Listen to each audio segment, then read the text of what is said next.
Welcome, Mia. How are you? Good. How are you, I'm everybody? good. I'm Fellow good. Quincy residents.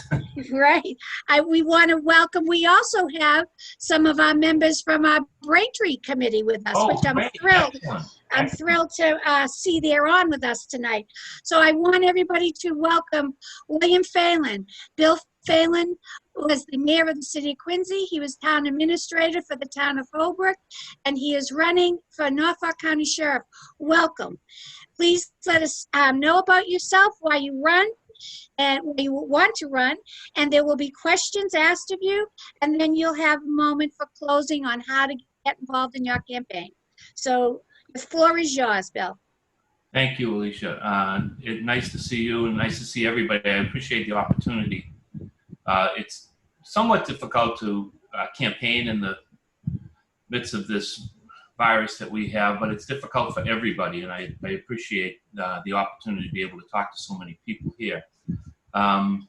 Let me think. A lot of you know of me, and I think know my background in politics as the mayor of Quincy for 3 terms and a school committee member for 1 year. I love my role as a school committee member, by the way, but I'm also a practicing attorney. I practiced in the area of criminal law for many, many years. I've tried cases in the district court, the superior court, federal court. I've argued cases in the appellate court in front of the SJC. So I have a pretty decent amount of experience in criminal law that I think will assist me and set me apart a little bit from the other candidates in the race. I also, as mayor, felt very strongly about one of my initiatives. That was my 10-year plan to end chronic homelessness. I think that was a great plan that developed a lot of good partnerships with community leaders and actually helped reduce the number of beds at Father Bill's by close to half by providing permanent housing for a lot of individuals. A lot of individuals who, by the way, are sick and suffering, just like a lot of the people who are at the Norfolk County House of Correction. You know, I can cite a lot of statistics, but suffice it to say that many of the people who are housed at the House of Correction are sick and suffering. You know, they're sick more than they're criminals. Hardened criminals, there are some being held pre-trial at that facility, but the people who have been sentenced, staying in that facility are mostly sentenced for misdemeanors and for crimes that result in sentences of 2.5 years in the House of Correction or less.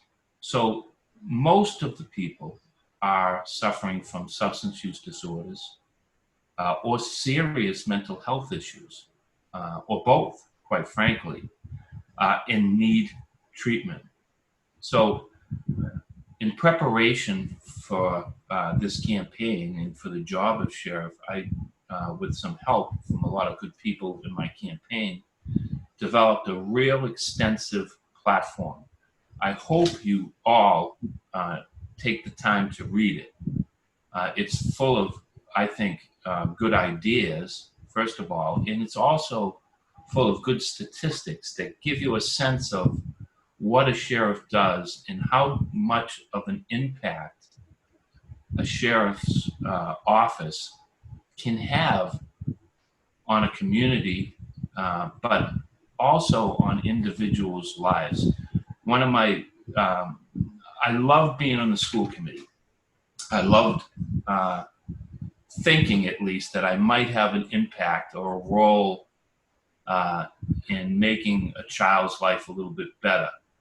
I love being mayor because I had the opportunity to help people every single day I was the mayor. And I think that the job of a sheriff is one of those types of positions where you can have an impact on people's lives on a daily basis. You can really change the trajectory of individuals' lives. So I have a mission statement and a vision statement, but suffice it to say that it is to provide hope for people so that they can see themselves doing better. I hope to provide a continuum of care before incarceration, during incarceration, and upon leaving incarceration to help these folks not come back to the jail. So the platform is pretty extensive. It's comprehensive. It has some unique ideas. It has a lot of ideas that people are already trying. But I can tell you this, that I've never, ever, and those of you that know me know this to be true, I'm never one to sit back on my laurels. I'll work hard, as I always do, trying to make positive change in people's lives if I'm elected. I'm also, since leaving the mayor's office, I've been practicing law. I've been blessed to be married to my wife, Tracy, for 33 years now. We have 4 children who aren't children anymore, 3 of whom have already gone through college, 2 through grad school, and 1 who is a junior in college. So we've been busy paying for college tuitions, quite frankly, for the last 12 years, I think, running. We have a couple more years to go. But I've been blessed. I mean, without question, I'm one of the, probably, if not the luckiest, one of the luckiest people on earth. That's how blessed I've been. But I've been taught by my parents growing up that giving back and helping people is what's important in life. And I see this position as just that, an opportunity to help people. That's why I'm running. And I'll open it up to questions. I look forward to actually answering questions. I'd rather do that than talk. Okay, we have the first question again from John Kane. Well, thank you, Mr. Mayor. I finally got the answer to why you were running. That's great. I said earlier, I'm asking the same question that I did to the other 2 candidates. I totally respect and support law enforcement. I have relatives, friends. You have family in law enforcement as well. And so I appreciate the support of law enforcement. But this term, Black Lives Matters, means one thing to some and another thing to others. So my question to you, sir, and you've kind of answered it in terms of your passion of why why you're running. What is your view and how would you deal with it? Great. I'm an outspoken advocate for Black Lives Matter. My children are even more outspoken than I am, quite honestly. I had the, after the George Floyd murder, I think people came out and said how horrendous that murder was. Obviously, right? That wasn't the issue, however. And I think my statement, my public statement that I made after that sums it up. And I'll paraphrase what it was. I can't recall it exactly. I basically said it wasn't enough that, we condemn the actions of those police officers. But what we have to do is acknowledge that we have 2 criminal justice systems. One for white people and one for people of color. Systemic racism clearly exists in our criminal justice system. Yes, here in Massachusetts, as well as obviously in other places around the country.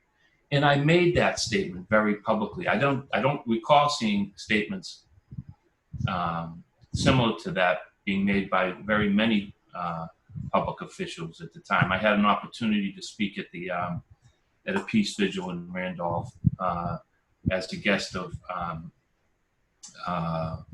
Ken Clifton, who's a city councilor, a town selectman or councilor over in Randolph. He had asked me to come and speak, and I had an opportunity to address the crowd there as well, and I was honored to do so.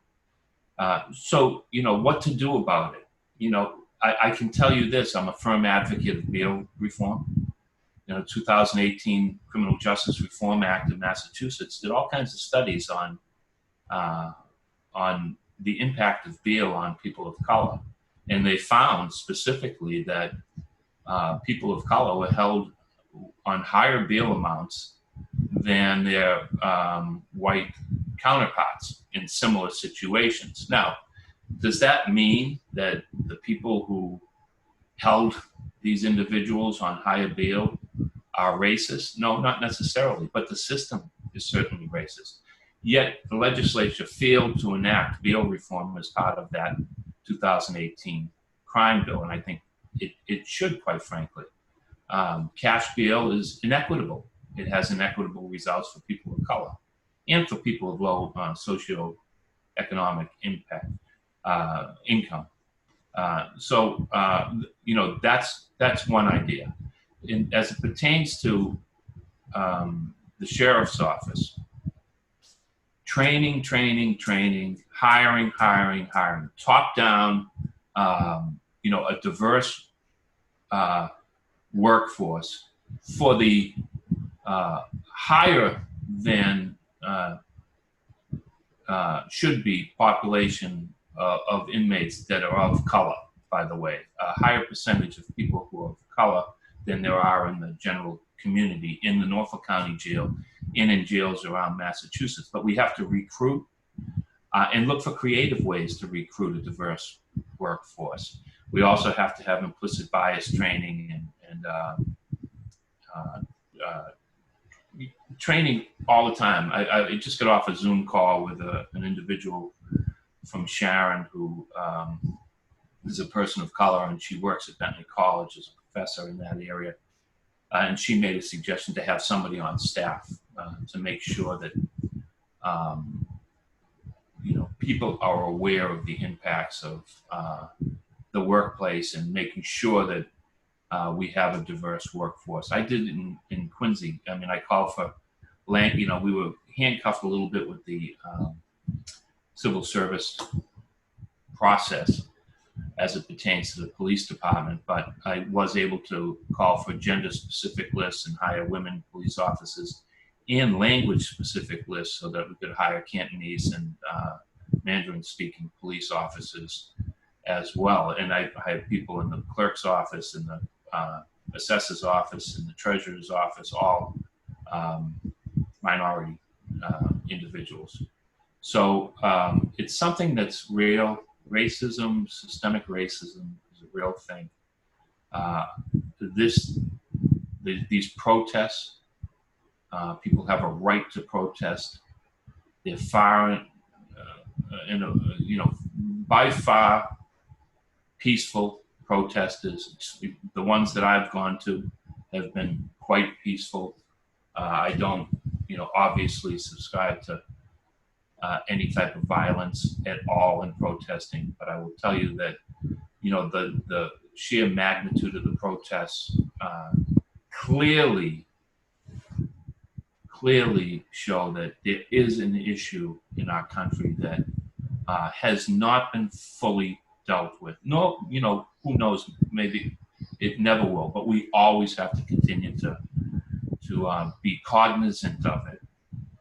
And, coming out and stating systemic racism exists in the criminal justice department, criminal justice system, is a first step in that process.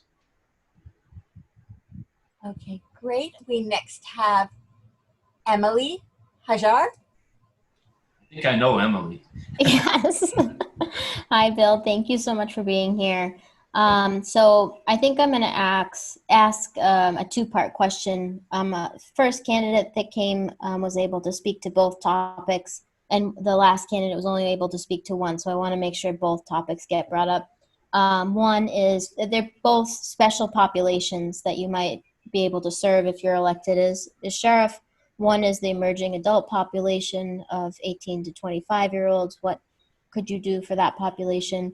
And also women who are currently housed in another facility not in Norfolk County. So I just wanted to bring both of those populations. Those are great issues. In fact, they're both covered in my platform, emerging adults is an area that I'm, particularly interested in. We have a juvenile justice system that tells us that juveniles are treated differently up until the age of 18. When they turn 18, they become adults. Well, the science tells us that people don't, their brains have not been fully developed when they come to their 18th birthday. In fact, their brains continue to develop until they're age 26 years old. So, I know that there's legislation suggesting maybe we even increase the age of the, that the juvenile justice system would pertain to individuals to 19, and some even would argue 21. So that's an interesting concept. But how, and there's one Middlesex County jail, I believe has a pilot program dealing with emerging adults and separating them. And I called for this as part of my platform to segregate emerging adults. Emerging adults, younger people, 18 to 26, actually are more prone to recidivism. They have a higher rate of recidivism, and they serve longer sentences. So they are actually more expensive to deal with, first of all, than the normal population, the older population at the jail. Because their minds are, their brains are still developing, solitary confinement is particularly harsh on those individuals and have much larger ramifications to their mental health than adults who are placed in solitary confinement. So I would treat them differently in that regard. What we also know from the statistics is that younger emerging adults are actually more amenable to treatment.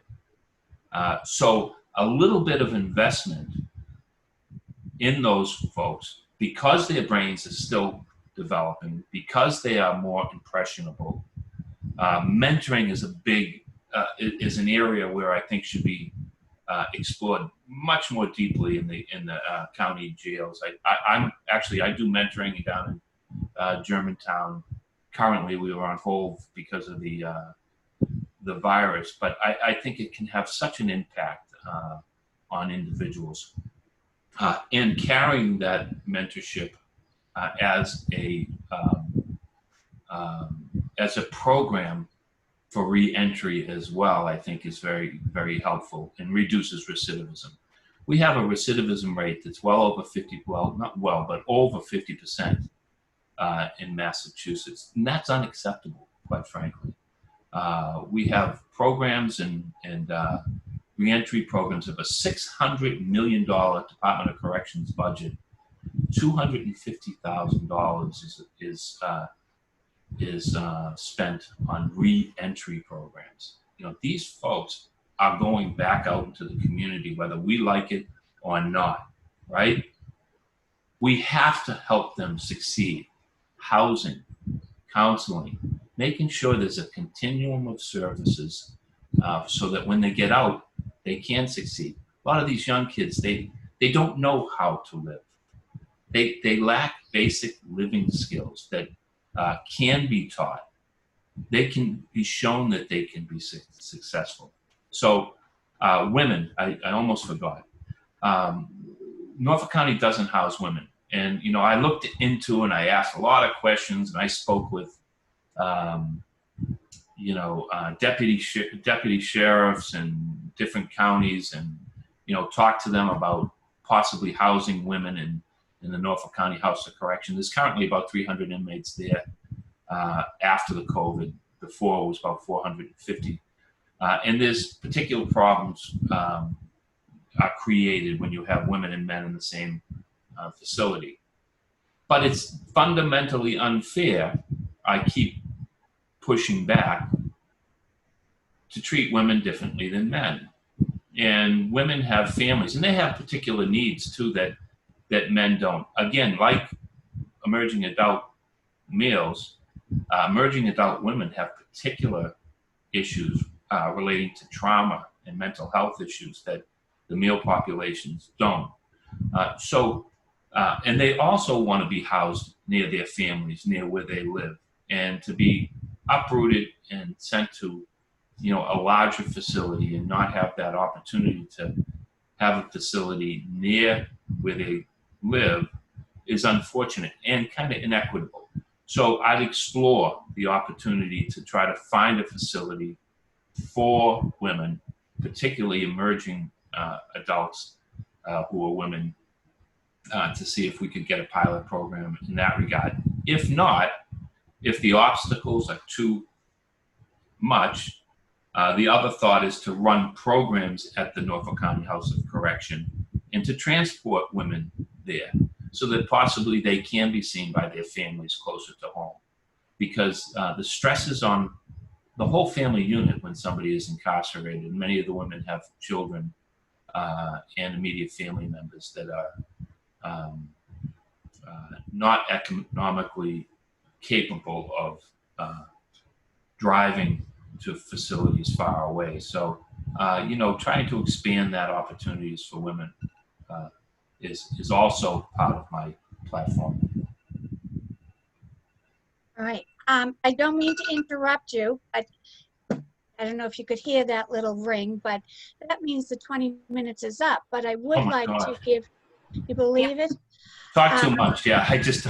No, but it obviously, you prove that you know your stuff, Bill, by your comments. So We do have one more question from a participant who we didn't get to. if we're going to be equitable to everybody, we're going to have to end it there, and I'm sorry for that person. So, but because I want to give Bill the opportunity to also tell us how people who could be interested in helping you out, Bill, how they can do that. So please, Great. Go right ahead. Well, I have a Facebook page. First of all, everybody can find it, I'm sure, if you're on Facebook nowadays. And I also have a website, phelanforsheriff.com. And on the website, you have the opportunity to, put your name and your address and email in, etc., and volunteer in different ways. There's a donate button. Obviously, campaigns cost money. I know a lot of people are hurting in this environment, and I certainly understand that. But if you do, I would make a plug that the sheriff's office is not a down ballot office. Michelle Obama even referenced the sheriff's office as being one of the 5 or 6 offices, political offices, that are most important today. So this is not a down ballot race by any means. It's an important office where you can make positive changes in people's lives and in the safety of the community. I think it's so important that, the development of a clear platform on what you want to do should be included in your website, and it is included in mine. I hope you take the time to read it, because a fair amount of work went into it, and I'm serious about that. So thank you all, and I'm sorry I didn't get to your last question, but you can certainly message me on Facebook and ask me, and I'm happy to answer. Oh, yes, fortunately, I spoke to the person, and they said that you mostly answered what she was going to ask. Super. Good. Thank you. Because I hate to cut off our participants either. That's what makes this event happen. But I need to be fair to each one of our candidates as well. So it's a balancing act. So I sincerely want to thank you for participating in tonight's meeting.